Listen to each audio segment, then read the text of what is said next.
1990 ഭാരതീയ വിചാരകേന്ദ്രം ആരംഭിച്ച കാലം മുതൽ ഒരു പ്രധാന ഗവേഷണ വിഷയമായിട്ട് കരുതിപ്പോരുന്ന ഒന്നാണ് ഈ ഇന്ത്യ ചരിത്രത്തിലെ ആര്യൻ അധിനിവേശ സങ്കല്പത്തെക്കുറിച്ചുള്ള വിശകലനം, ഗവേഷണമൊക്കെ.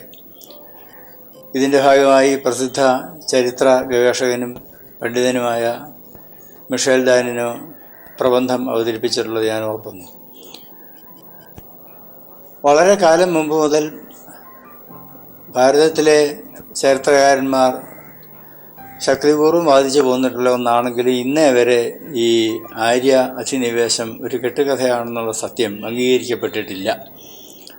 ഡോക്ടർ രാം മനോഹർ ലോഹ്യയാണ് ഇതൊരു കുരിശുയുദ്ധം പോലെ ആവേശത്തോടുകൂടി ഈ വാദം കൊണ്ടു നടന്നത്. ആര്യ അധിനിവേശം മിഥ്യയാണെന്നുള്ള വാദം കൊണ്ടു നടന്നത് അദ്ദേഹത്തിൻ്റെ ലേഖനങ്ങൾ വഴിയും ഗ്രന്ഥങ്ങൾ വഴിയും.